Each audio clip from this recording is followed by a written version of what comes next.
Hi, everyone. Can you hear me? This will be a good question. Uh, Yes, can hear you, Stephanie. oh, great. Hey, everyone. My name is Stephanie Dinkins, and I am a professor in the art department who runs a future history studio um, and an affiliate with IACS. I'm happy to be there and wanting to invite you all over to FHS at some point. But today, I have the distinct pleasure of introducing Josie Williams to you all. Josie is a research assistant in the Future History Studio. She is an computer scientist come artist um, who works in the field of media, I would say extended reality, virtual reality. Josie has been doing work not only on campus, but out in the wild, we'll call it, in the world. She did a really stellar project at South by Southwest. That was last year, Josie, I believe, and the last iteration of South by.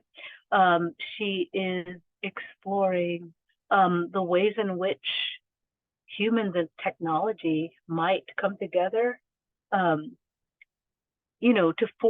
form us and to, I don't know, help in the ways in which we cope with the world that we're dealing with. And Josie, I'm going to leave it at that and let you tell us about your work and who you are in a really clear way. And I'm really happy to be with you, and I hope Josie is too. Yeah, Thank you. welcome to IACS. Thank you. Thank you, Stephanie. Oh, sorry, I'm getting a feedback. Who knows about the technology here? See, I think I'm gonna. 1 second, please. I think I'm just.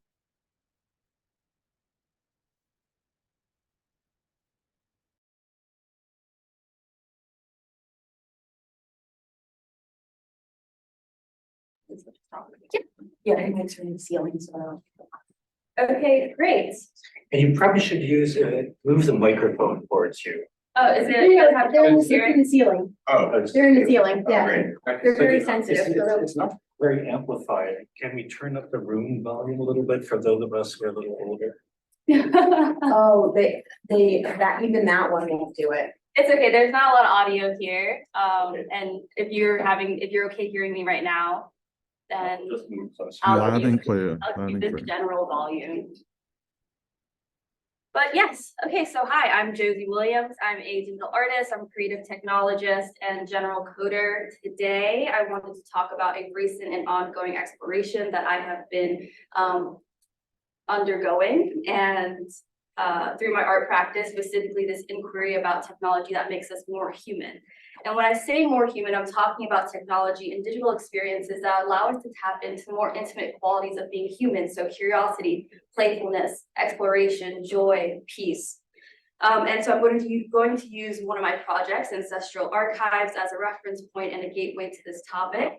But first, I want to kind of unpack a little bit about myself. My practice involves primarily experimenting with emerging technology, specifically VR and AI, and exploring cyborgian art forms as a medium of expression. So I just want to quickly unpack what cyborgian means in this case, because there's a lot of definitions out there.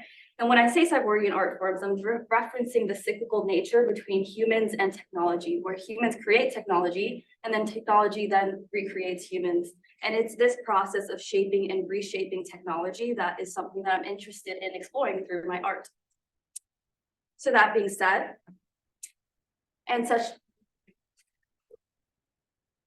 Ancestral Archives is an XR experience made in collaboration with the EY Metaverse Lab, and it's a piece that highlights a collection of chatbots that are modeled and inspired by historically significant radical Black thought leaders, specifically in this case Audre Lorde, Octavia Butler, James Baldwin, and Zora Neale Hurston. And you can kind of see the mass renderings of each of the respective authors that I kind of referenced throughout this work. So I started this project with a simple question: what kind of experience would manifest if AI models were solely informed by Black radical thought and counterculture? And I was curious how these chatbots would respond when the only way that they could interact with the world, understand itself, understand its relation to the world in itself, is through this corpus of Black thought. And in this way, the data set, not the chatbots themselves, because I often get that people confuse the chatbots for almost a replica of the individual, but the chatbots themselves are not the archive. It's the data set in this case that is the archive in this kind of fundamental way of embedding counterculture. So the second question that I'm exploring in this work is I started thinking about the culture that surrounds chatbots and our relationship with this type of technology. And so when we typically think of traditional applications of chatbots, it's very hierarchical, it's very transactional and information retrieval based. So take the more popular chatbots out right now, where it'd be like when you ask it to give you an answer in a response to a one-to-one, like tell me about the history of XYZ or tell me the weather. So I would start to think, how can we encourage more fluid, intimate, and explorative interactions with this technology? And how can we redefine the expectations that people have about this technology? So the third and final question that I kind of look at during this work is, as I mentioned before, part of my practice is creating VR experience. And what I've noticed while VR is immensely immersive, it is also very isolating. It disconnects you from your body, it disconnects you from the space around you and your community, in this case, the other people in the space. And so I wanted to explore different ways of having shared experiences that connect us physically to our bodies and to other people in the space. So I'm going to break down the project into two parts, digital components and physical components. So the first of the digital components, this was an example of one of the first iterations of the chatbots that I was working with, where I trained it on a very small set of the data from the authors that I mentioned before. And I gave it questions like, what is America? Who is America? And you can kind of see it says security, security, security, which is not wrong. And then it says, who is America? We have issue, issue, issue, issue, issue. So this was very interesting, this kind of nuanced responses.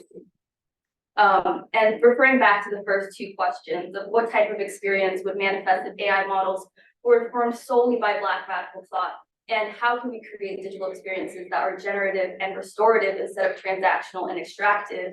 I wanted to challenge, after seeing these kind of nuanced responses, I wanted to focus on challenging the way that individuals interact with this type of technology. And I already knew that I could train an AI chatbot to sound like or act like a particular individual, but I did not want to add to this kind of tendency to recreate dead people and the lack of the data rights for the dead and this essence of Black zombification. So instead, I decided to set no parameters for what the chatbot said when it came to something that was contextually relevant, syntactically or grammatically correct. I just gave it the only parameters that I gave it was just say something, right, based off of this data. And I found that much more interesting in this respect, as I was able to get certain very intricate and very nuanced, abstracted responses. So what you're kind of seeing here is one of the first visual aids that I created, where I put an Audre Lorde, a chatbot that was trained on the Audre Lorde data and the chatbot that was trained on James Baldwin's data in conversation with each other. And then I simply let them talk.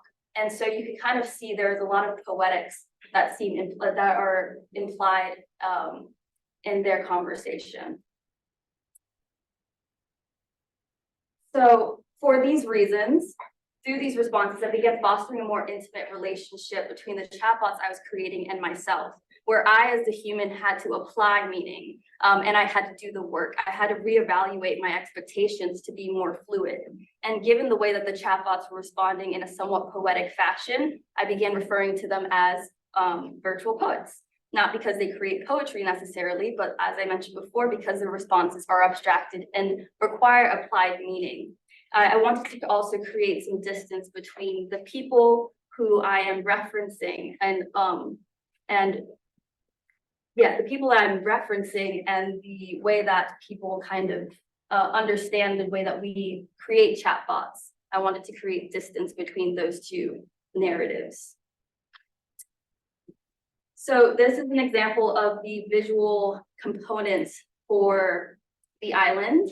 The island was completely immersive. You could walk through the entire island with an iPad, which I'll get into a little bit later. But each of the virtual poets had their own environments. So this is the Zora Neale Hurston environment, Octavia Butler environment. There's also an Audre Lorde where she's near a fire pit, and a James Baldwin environment where he is near a smoking hut. And if you're wondering why I chose these particular places or these particular elemental qualities, feel free to ask me that at another time. And I would be happy to go into depth about that. So I'm just gonna let this play for a little bit so you guys get an idea of what the island looked like. Okay, so now we're gonna talk about physical components and engagement. So this is an overall schematic of this is a physical map of the installation space, and I've indicated with the A, B, and C, the 3 different pieces of this installation. And in the physical component aspect, I was really trying to unpack that third and final question, which is how can we have immersive experiences that connect us physically to our bodies and to other people in the room?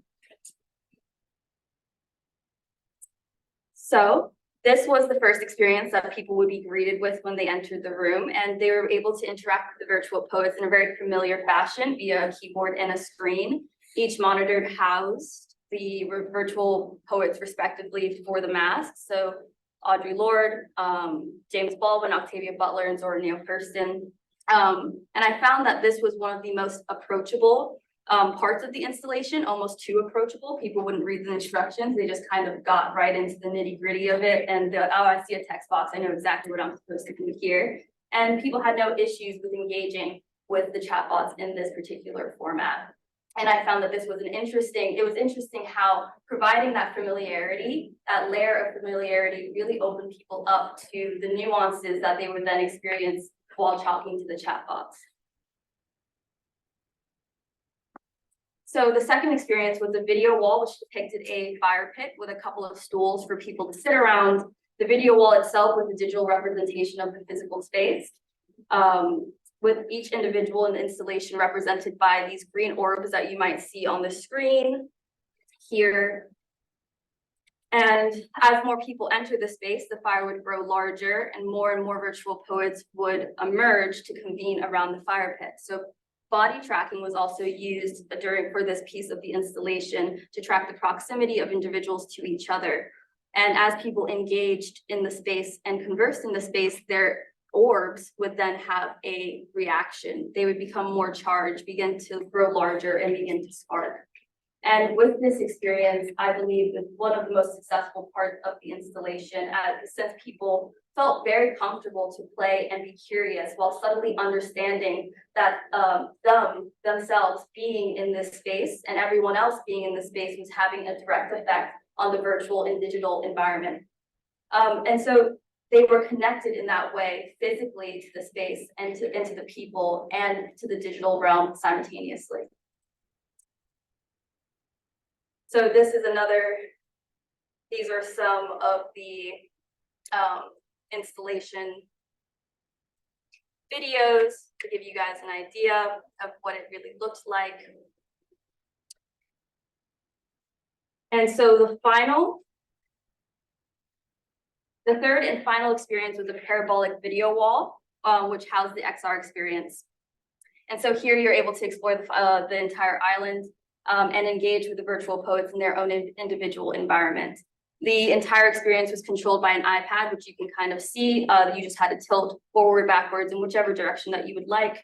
And people would be able to completely traverse and explore whatever we had there for them. And I found that while people were overall charmed by the visuals and the grandioseness of it, there was an uneasiness when it came to actually learning how to use it, because it was a new type of technology. They're not used to walking with an iPad. And so I almost found that it caused people to disengage in some ways. And then you can kind of see on the little corner, for scale, that's how big the virtual parabolic wall was, or the parabolic wall was. And so This is once again some of the snippets from each of the environments. And just to give you guys an idea of the 4 different environments that were able to be explored. So, conclusion and thoughts. I honestly don't have a formal or a neat conclusion since this is very much so an ongoing exploration, but I've been exploring the idea that technology makes us, in general, I've been exploring the idea that technology makes us more human, as I mentioned before, letting us tap in to those more intimate human qualities like joy, play, curiosity. And I've come to realize how important it is for that balance of something familiar and something new, especially when it comes to public engagement. And I found it quite effective to work with technology that people already have some sort of handle on in order to bridge that gap at the end, that gap of experiencing something new and exploring something new. It allows them to process it in a more easy fashion. And in general, I'm really looking forward to if you guys have any thoughts or questions or comments or any of the sort, but I hope that this was concise enough to give you guys an idea of what exactly I've been working on and thinking. Thank you.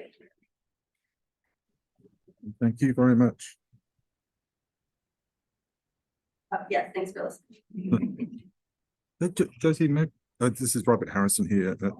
Thanks very much for this fascinating presentation.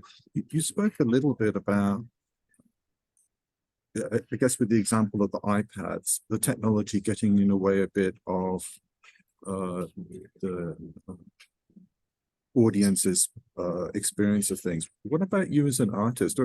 Where does this technology lie now in terms of your ability to compose freely and realize what you're imagining? That's a great question. And I feel like it's only really increased since I've gotten into this into my MFA program, Studio Arts, where I've been very focused on building out my skill set in that way. I used to be very much a back-end developer where I focused very much on not on the visual components that are necessary to kind of compel people and engage with people. And so as I've been here, especially with the rise of, the ChatGPT or OpenAI API, I find that it's becoming increasingly easy to produce a lot of the things that I imagine without a lot of the heavy lifting or the labor that I would have to spend previously. I hope that answers your question.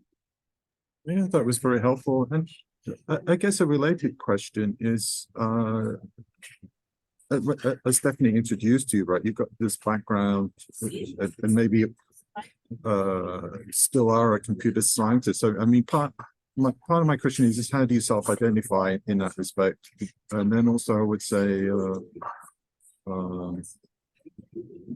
how would you describe that process that took you from computer science to art, or maybe you were always both? How would you encourage other people to engage? Yeah, I definitely still consider myself a computer scientist. It's just a very large and vague term, so I tend to try and get a little bit more specific, like creative technologist or digital artist or et cetera, et cetera. But my journey from there to here, I was working on a project, one of my other projects actually, algorithmic equity, which you can think of as Waze, but for police accountability. So it would allow anyone to report, record, or respond, any New Yorker to report, record, or respond to police activity. And the goal was to create a transparent representation that was community-based of police activity and engagement. And so what I realized is that even though, and I also did a lot of research, particularly in algorithmic bias in chronic kidney disease, and machine learning algorithms particularly. And I noticed that no matter how much I would smack people in the face with the data and the numbers and like, oh my gosh, look at this, isn't this crazy? They had to feel something. They had to have a visceral, intimate relationship and connection with what they were feeling in order to then invest or feel comfortable enough to take that leap in terms of their perspective or ideology. So for me, it then became a fact of how do I do that? And that question was is something that I kind of unpack here at this MFA program of creating various visual things and that pair with my computer science background in order to take that extra step.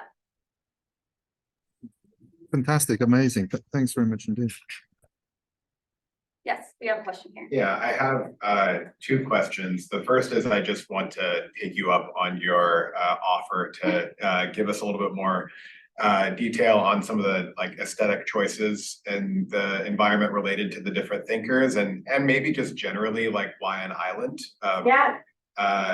I'm fascinated by that. And then I semi-relatedly, I have a more sort of abstract question about something that was striking to me is that like the combination of past and future that is in here, you called it, what you were trying to avoid, I suppose, black zombification, but you are like, unearthing these lost voices and calling upon like imagery from the past while using these very like cutting edge and sometimes disorienting or futuristic media. So I wonder what the importance of that interplay between past, present, and future is in guiding the. Those are two great questions. I might need you to repeat the second one once I'm done with the first one. But so to give you guys a little bit of background, I can even go back to kind of give you guys. Yes. So why an island? I chose an island, particularly when thinking about the context of the Caribbean. When people first, the Caribbean, when colonizers first arrived there, believed it to be a paradise, believed it to be a haven. And so I wanted to kind of play on this like very, myself, I come from a Caribbean background, and I wanted to kind of play and embed this type of iconography into my narrative.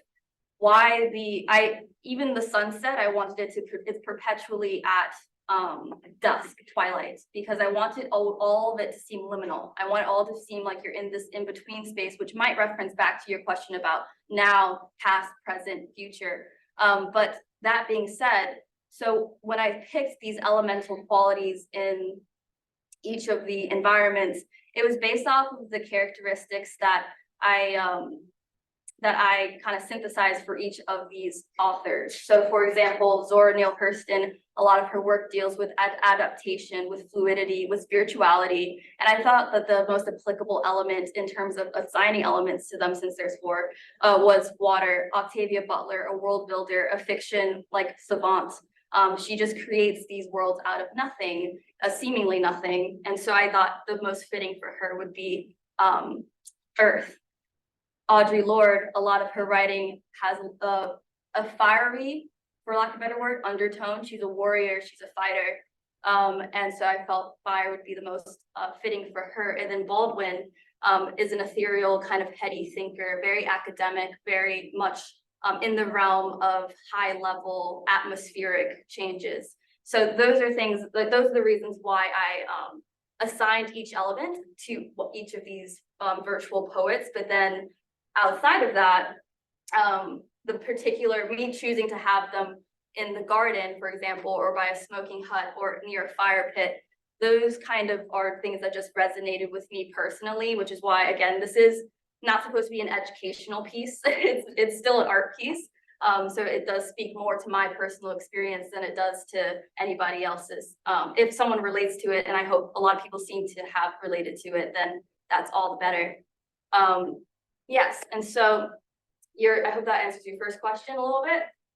And then why an island? Well, yeah, and then the island is also fashioned as the Sankofa bird. So I'm not sure when you guys saw that bird's eye view. It actually is a bird which symbolizes returning, returning to where you were before, but you're different when you do. So again, just this idea of we're in this liminal space, dream space. We are returning, but also new here. I wanted to play with those ideas.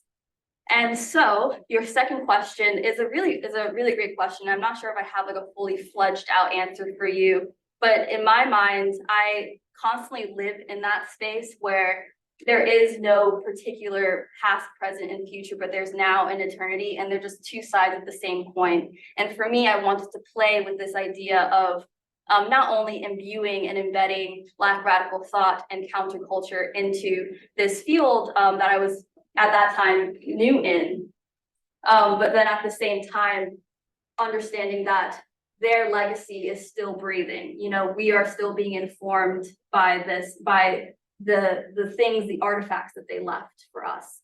And so, yeah, I think that's the best that I can do for that answer. That's a great answer. Thank you. The presentation that you had with the chat boxes and the iPad thing and all of that, was that done on campus? Or? No, so that was actually this, I was able to showcase this at South by Southwest. And so that all of that happened there. I see. I was wondering because it looked as if, my main question is, were disabled individuals able to experience this? There might be visually impaired people who relate to these authors and this data only via braille, something like that. So, and to them, the visual experience is, I would say, close to nothing. Exactly. Probably. And therefore, the chatbot thing, so they don't have the discomfort with the iPad or anything like that. So they are unaware of that experience.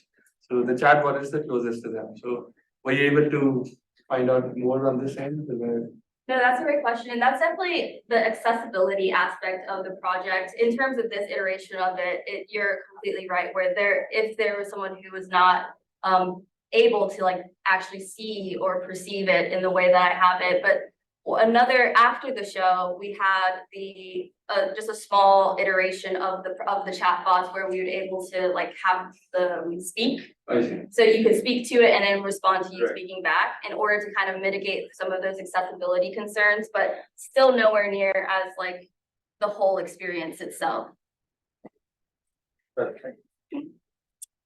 You had a question? Yeah, I guess, you know, I'm just wondering, you had mentioned about how technology can be used to make ourselves more human. I can't remember the exact. And I'm just wondering, like, what would you say to like a tech skeptic? You know what I mean? Like someone who, I guess for me, in thinking about like the people around the fire pit and this idea that like, oh, when there's more people, like the orbs get bigger, and it's kind of cool for people to see that they have an effect on the other orbs.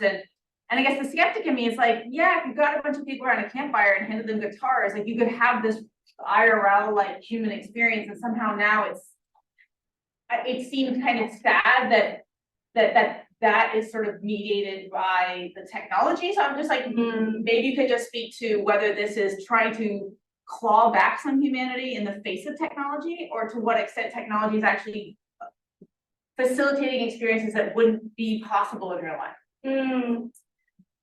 That's a great question. So my opinion on that is I'm not my intention with the project is not to recreate and convince people that, oh, if you sit around a fire pit here, it's just as good or better if you sit around a real fire pit. The intention really is just to have the community aspect of it, because I understand the sentiment. Well, I believe so. Correct me if I'm wrong. Behind your question of yes, but isn't this still like a watered down version of connection? And so in my experience through the installation, because people are not coming to actually have that human connect, like that human, that fireplace, that fire pit as we're talking about, they tend to, my goal rather, it was to recontextualize their interactions with technology. So it's not necessarily to show them how one-to-one things can be. It's just look how much nicer and easier and fluid and intimate this interaction is. Can we think of other iterations of such things?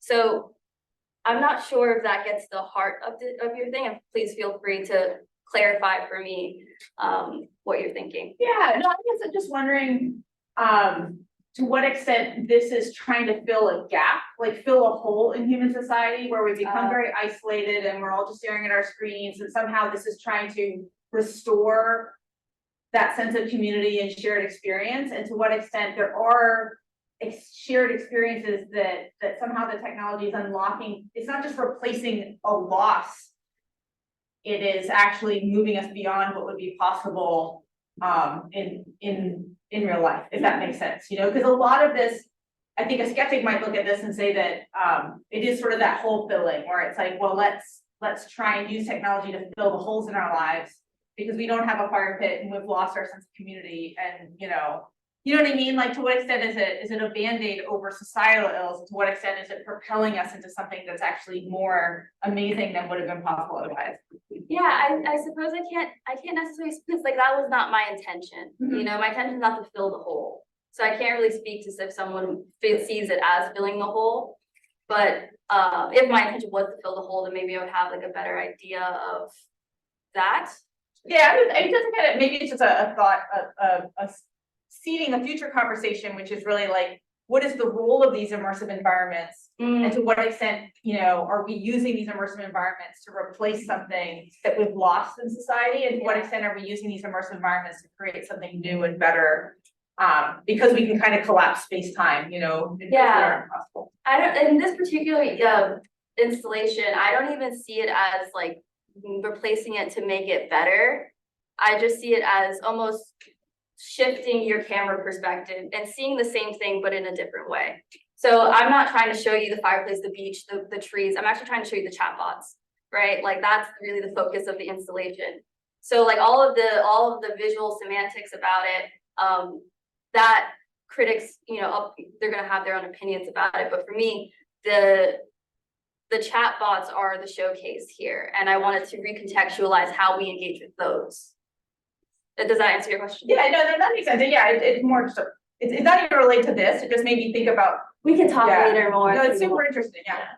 Yeah, just to follow up on this question, so I actually didn't quite understand the fire, so I'm a researcher in natural language processing, so I'm interested in the chatbot from a technological point of view as well. The fire pit currently does not have a linguistic interaction component, is that correct? Yes. Is that something you would like to add, or do you intentionally want to keep that separate? When you say linguistic component, you mean like a conversational agent that you could actually say interact with voice presumably rather than written language with the masks and other people sitting around the fire pit. So one thing I found particularly interesting is the fact that this isn't like that fire pit isn't one person and technology. It's also how people interact. I think that's really interesting. Yeah. And so the question is, could that be extended that people interact with voice and then they also interact with people do, right? That's what you do. And then people interact with voice with the masks and perhaps the masks interact with each other. Would that be a technological direction you're interested in, or is that specifically not? I'm not opposed to it. That sounds a great idea. It sounds like that's kind of it wasn't my intention with that that video wall with the fireplace piece was focusing on the people in the room and their connection. And I felt like there is a silent beauty about the fact that it doesn't speak, right? But that doesn't mean that an iteration where it does speak is inherently worse or better, different. You know, it's just different. And I think it's definitely worth exploring. In your experience, did the people who were sitting there speak to each other, or were they just immersed in the visual experience? A little bit of both. Some people were just running around some people weren't sitting at all. You know, as soon as people saw that, you know, kind of got the gauge that their being was represented in the space, they were kind of flung out the window all of these like all the notions of like closed offness, I suppose. They just become curious and explorative, and so they just are running around engaging with each other. Some people would just come in even though they already saw the like installation and just sit next to the fireplace. So it was so for some it was meditative, more introspective, reflective. For others it was an opportunity to play and engage. And I think that breadth of actions is what I really wanted to encourage for people. Okay, so something I want to know a little bit more about the like chatbot side of this. So how did you get them? How did you train them? What did you specify for them to act like the authors? For them seeing them I did not specify anything. The intention was specifically for them not to act like the authors, right? Because I don't want them to be the authors. There was already a James Baldwin, already an Audre Lorde. No need to, recreate the wheel there, even if I could. The goal here, and because of that, I didn't set any parameters. So I basically just have a very standard language model. And I took a bunch of some of their writing, and that was probably the most subjective part of everything. And then I just cut it up, clean it up, and then I put it into the model. And then I just let it say whatever it wants to say, which is why I was so interested and intrigued when it started giving me responses, when I started asking, like, what is America? And it gives me a Black woman's art. I'm like, how did you even get there? So, And it became more fascinating. so, which model was this? This ChatGPT? No, This is Llama. this is before. This is unfortunately before. It'll probably be a lot easier now. But this particular one was a sequence model. Okay. So it doesn't come in with a corpus. That's what I was trying to figure out. I made the corpus. Yeah, okay. That's what I was trying to figure. I see. Yeah, so it's not fine tuned on top of a big language model, it is just It's just their writings, and yeah. Okay. That actually answers my question. But I was kind of curious about that one. Okay.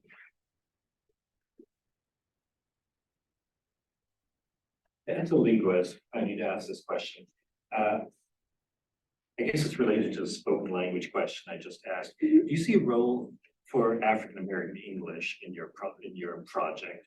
So African American English is a dialect of English, which is rather distinct from standard American English in its grammatical structure, and it is rarely written. So if a chatbot that's based on writing, it won't emerge, right? Yes, absolutely. Is this something you have thought about or interested in? 100%. Actually, if you guys are interested, that's something that we kind of tackle at the Future History Studio. If you're ever installer, 4th floor, if you ever want to come in and kind of ask us about that type of research. But those are the type of things. In particular, I try to tackle that in this chatbot by specifically weighting certain documents. So for example, James Baldwin has a entire essay that says, if African American vernacular is not a language, then I don't know what is. And he just goes through, and then Zora Neale Hurston is known for her kind of informal language. She doesn't try to westernize her rhetoric. So I try to center more of those pieces to get just scrape some of the nuances that you're kind of speaking of right now. But that wasn't my focus necessarily with this project, but it is something that not only I am interested, but Stephanie can probably speak for herself, but I believe Stephanie's interested in also kind of researching at the Future History Studio.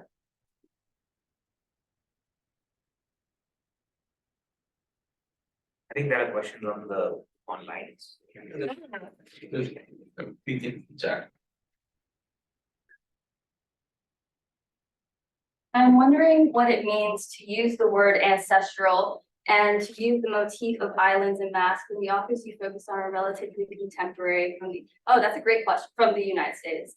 So for me, as being an African American, I find myself constantly collecting my ancestors, right? I have these collective communal ancestors that I rely on, and part of which is why I kind of chose these four writers in particular, is because they spoke to me. They allowed me a lot of a foundation to kind of understand my identity as a Black queer woman in America. And so because of that, I also can't separate the two. Just because I'm American, I'm also ethnically, what is my also blood right is this tradition and these nuances that occur in West African, particularly for me, culture. And so as I was delving into these traditions, I was particularly enamored by the fact that masks and related artifacts are used to represent ancestors during times of celebration, festivals, and that just weighed heavy in my mind. And for me, it was bridging that kind of gap of, yes, I am an African American, yet I am also intrinsically tied to this tradition, to this history. And for me, I would like to pay homage to both at the same time, because I exist as both at the same time.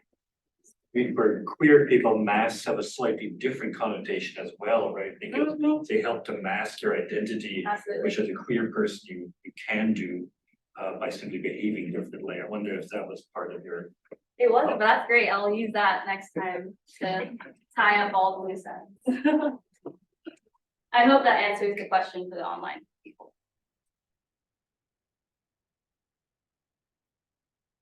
But if no one has any other questions,